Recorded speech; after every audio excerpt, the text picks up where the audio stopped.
red light is now on, and that's my interview with Norman Newton on 7th of August 2013. Thank you for giving time, Norman, for this. You're welcome. I hope it will be fun. Very basic stuff to start with. How did you first get involved with WEA? Well, a long time ago, so my memory is a bit... As far as I can remember, it was in Argyll in Campbelltown, where I was the branch librarian in the public library, 1976 and 1979. Tutor organiser for Argyll, Julian Hill, Noon, but travelled all round the county, so into Noon, also Oban. So I think the first outing was a local history day that he had organised, and of course he wanted to involve the library. So he set up a local history day, and I went along, and one of the speakers was Susan Carradale, Scottish novelist and writer. And she spoke about local history in Kentucky, but also reminisced a wee bit about herself being a tutor for the WEA during the war years, when she used to get in her car in Carradale and drive all the way to Inverness, give lectures to the servicemen there at a camp about post-war Europe.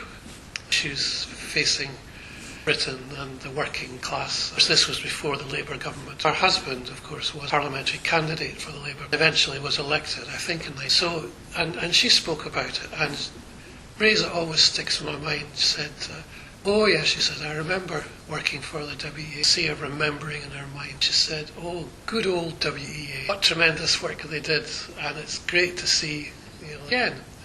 So that was my first exposure to it, I think, and it wasn't long after that Julian Hill signed me up to do this. Then my first introduction to the range of courses, doing a course in Loch Gilphead on the Vikings in about week 2, and we were in Loch Gilphead High School in a classroom, and I was in full flood talking about. All of a sudden, there was this tremendous commotion, and we all kind of stopped. I stopped talking, and everybody said, "What was that?" And it happened again. There was this, like a lot of people shouting and screaming. And I thought, so I went out back into the corridor, and I could see there was a classroom across the way. I went there, and I stood outside the door, and I looked in, and there was a classroom full of. And all of a sudden the noise started up again. Tutor, who was a very formidable, why wouldn't it be? And I said, well, I heard this commotion. I just wondered if everything was all doing a course. And what are you doing? Oh, she says, this is a WEA course, self-confidence for women. We were just learning to express ourselves. I said, oh, okay. So, of course, I beat a hasty retreat. And I went back to my class. That's a great story. So my first initiation into the women's side of the... Probably becoming more important at that stage, that focus, yeah, I think. Yeah. Then, of course, when I came up to Inverness, I found that Cathy Kershaw, of course, was around for her classes. I remember, I think that's when I first met her, little was. They didn't say self-confidence. That's the word. Assertiveness training. That's what it was. Yeah. That's what it was. It was the same idea, just a different term. That's what the tutor said in Loch Gilphead. Of course, an assertiveness training for the WEA. Local history on one side of the corridor, assertiveness on the other. So you were teaching about the Vikings at that point. What other topics have you taught for WEA? Mostly local history topics. I made a list. Being a librarian. Of course. This is what we do. Thank you. It was interesting because it kind of illustrated the learning curve that you're on as a... When I came back went to see the tutor organisers and said basically that I'd been in Argyll, done some courses for... So she was very keen, and so we advertised a course called Old Inverness. I think 1990, and it was all set up, can't remember where, but advertised 6 meetings, anticipated quite a response. That time I was working in the reference room at the library, and I knew that there was a demand for local history. And so we advertised this tutor.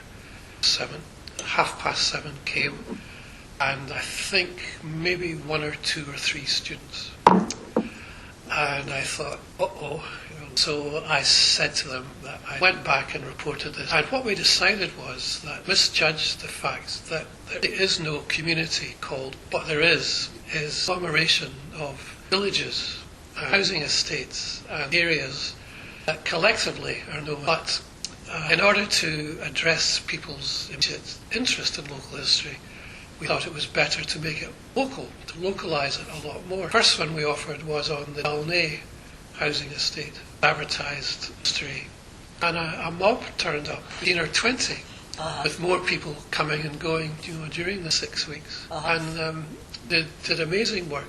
And of course, since they all lived there, they all had stories. Some of them had lived there right from the time the houses had been sworn period, and others had moved in more recently. I used it as a way of explaining to people that anybody can do local. You don't have to be an academic. The most important thing about local, nobody has better local knowledge. And it's really a blind spot for academic historians. So busy personal context yet that it has to also, and for example, in the Dalnay course, I had done some research in local papers and was able to show them articles about how the houses were built, decisions about what. They were very interested in that, and from valuation rules, what the rents were in the 19. The whole thing kind of took off. That was reasonably successful. We decided to apply the same formula in other parts of Inverness. Subsequently, Digmore Estate out and did one in Culloden. That was in 1996, which was the 200th anniversary of the battle. And the media and the airwaves and the papers were full of stories about the Jacobites and the battle. And of course, working in the library, eventually I got heartily sick of this. So I offered a course called Culloden, Not the Battle. 35 people turned up in a classroom in academy, basically on the 18th century landscape, which there are lots of traces still survive. And buildings from that Battle of Culloden was one day in the history of the 18th century. Then I did similar courses in Scorgui, Torvain area, that side of Ardle and Drummond. I did a course on the west side of the river, in that house that's the Red Cross offices now. Balmain House? No. Oh, I know where you are. Yeah. Named after a doctor. That was so, and these are all very successful. Did another one on the area from the Hoch down to Home Mains, South Kessock, and also in North Kessock at the same time. Very interesting. I did get a bit carried away with that one because I had this fantasy that we two classes to meet up, running at the same time. I said to Hilary Lawson, the tutor, what about hiring one of the Dolphin cruise boats, take them all out on a cruise night? The South Kessock people and the North Kessock people get Oh well, you can't. Not everything can work out. So what sort of student? Well, normally quite a good range. Both of men and women. Always quite a good range of people. When I did the classes on the housing estates, from the estates, but we deliberately offered courses in parts of Inverness where we could expect a more middle class audience. The reason for that was initially economic. If you offered courses on the housing estates, a lot of people were on benefit. These courses were funded by the local. For example, when I did the course Crown area of Inverness, Barnhill, I think, I ran a course up there, and quite a lot of them were pensioners, but the wealthy pensioners.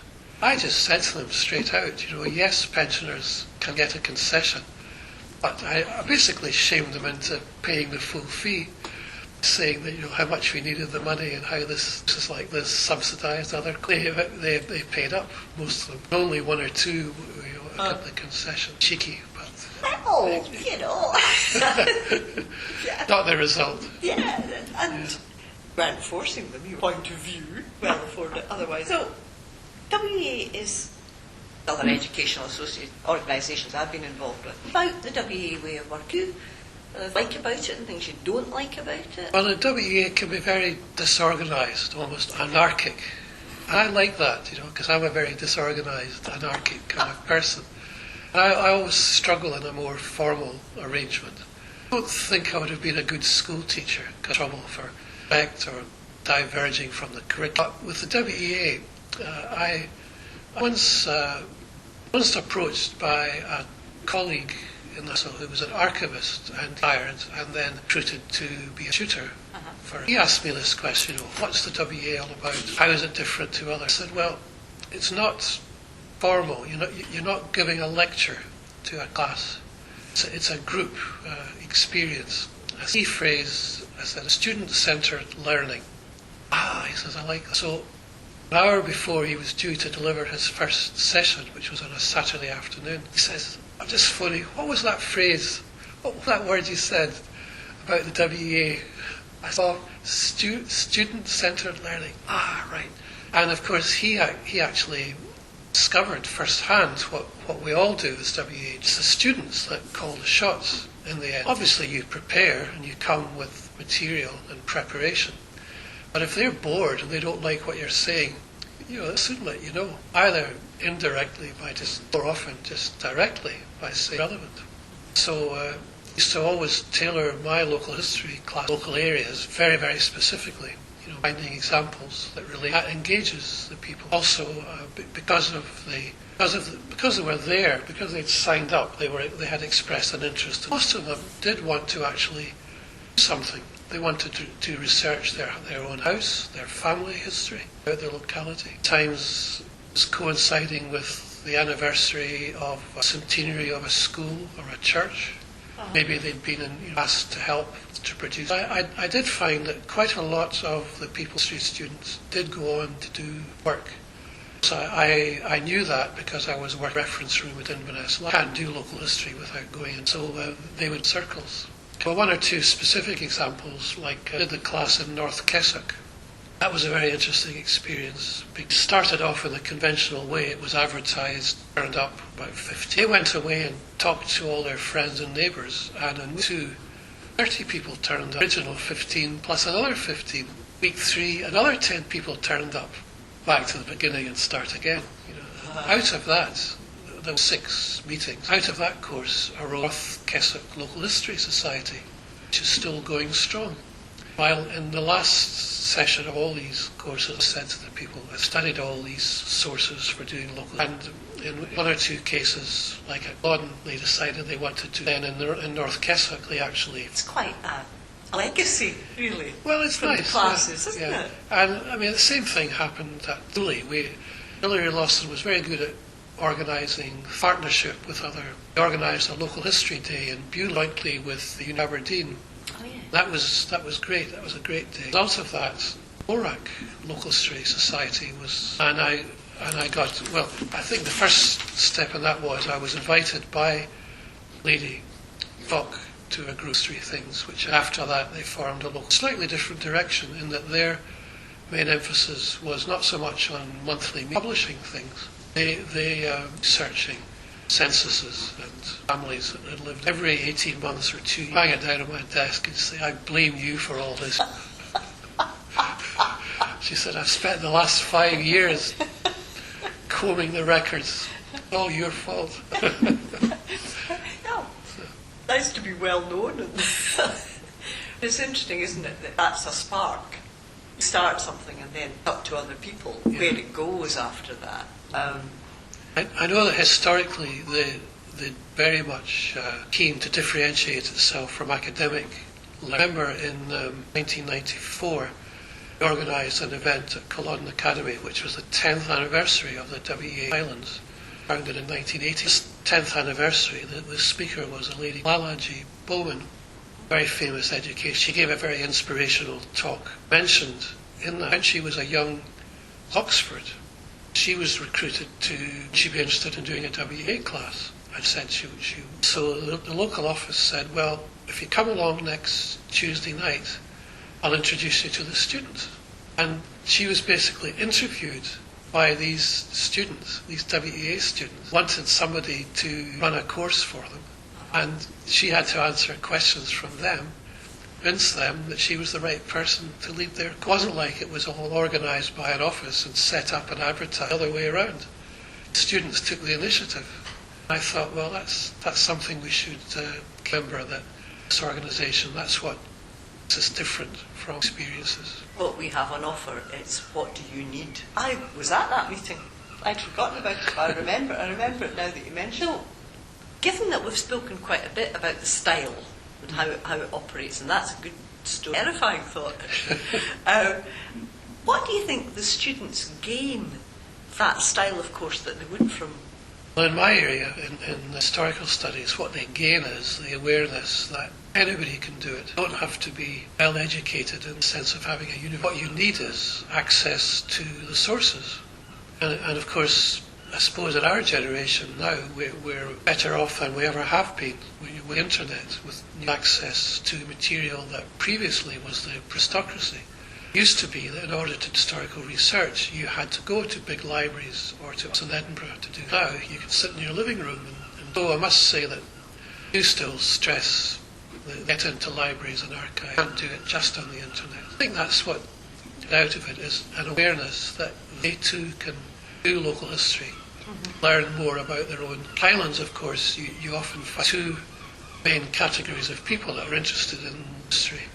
One is the natives, always lived there in that glen or in that village, and can tell you all about the local history going back to Mary Queen of Scots and the Battle of Culloden, Robert the Bruce. But of course, the other group of people, the other category, is the incomers. They're interested because they've just arrived in the area and they want to know more about this. So there are these two constituencies. Most of my classes, there was certainly always lots of discussion. The locals typically are suspicious of somebody coming into them about their local and they're also slightly resentful of incomers. Inevitably, very rapidly know a hell of a lot more about the local history than ever did. And I, as part of my courses, I usually covered the area of oral history. Very important in how we all have memories and stories about our localities. We all know things that only exist as stories because nobody. One of the things you very quickly sometimes remember things. In fact, you can prove from documentary evidence true. You get this a lot in family history. So lived in Campbelltown and did the Second World War. A woman who at that time was in her 60s remembered being a small girl, and she said, of course, we were bombed every night for 6 weeks. Yes, every night for 6 weeks my parents took us down to a shelter, and we were down in the shelter, heard the bombs falling every night for 6 weeks. I knew that wasn't true. I knew that Campbelltown suffered twice for 6 weeks. An 8-year-old girl who was terrified, seen the first raid and seen her parents, she in her own mind remembered that not a deliberate move, we processed it. Exactly so. Yeah. So when you're doing history, when you're dealing with historical documents, you have to assess them using various criteria. What was the point of view of someone that wrote this script or this book? And are they telling the truth? Are they manipulating? Somebody draws a map. That can have an agenda behind it. There's nothing objective and true about it. The same thing applies to oral history. That often proved discussion point, and I get people talking about other people there from the same vintage. They would very quickly say, oh no, that's not what I'm meaning, that's not how I remember it. Tutor, you can use that. Sources are all about, assess them, and bring in what we content, so they would recognize. That, what you're describing there, this business of assessing a document for its accuracy, the skill that can be applied to things other than historical documents. Absolutely. Well, yeah. So but if people other aspects of their life, again, possibly not realising that that's additional mental skill. I think it's one of the best things about the W is that coming at it from the opposite direction. Went to a formal academic lecture about economics in Britain, stand up and tell analysis. Look at it the other way around and say, where is the evidence? Evidence-based. Starting from the evidence. So many issues today, issues from dealing with people's personal experiences of housing problems, issues from women. Run a course on people's experiences. And basically what it would be a course. You advertise the course on sociology, how many people... Different group of people. Oh, yes. You might get a cohort, but it wouldn't be the... And the label is less important than... You spoke about at least two started from work. Are you aware of any of your individual students? Said some of them did. Yes, this is where the boundaries get a bit... Also, 2 years I have tutor for universities, Centre for Lifelong. So which is a slightly more formal and more organised approach. I did courses which were an introduction to, so in a sense it's the next step after a WEA. I did find that there were some students that asked us who came on 5 years later and in the local said it was a result decided after a period. Typically they would try themselves to eventually decide that they see the possibilities, they see what they needed to learn, support and more. So there are rest through. Some of them even became. That's not an uncommon impression, is it? That's I right. find that very interesting. Almost for back, I gained. I like the idea that people have an immediate mulling over process, which can take quite. Excuse me. Maybe what helps them have the confidence to do that can be quite a barrier, can't it? Yes, and when you get into formal academic education, quite relentless. Assess what's doing it on a part-time basis, or you're running all of these things. Yeah, then yes, that can be a barrier to formal education as a barrier to learning. That's an interesting. You've heard this about schools. You know, the school system. I've heard it argued that the main justification for the state school system is that babysitting serves kids from the age of 5 to 8. It keeps them off the streets, and any learning that takes place is pretty well incidental. Well, that's quite controversial. I think that's excessively cynical.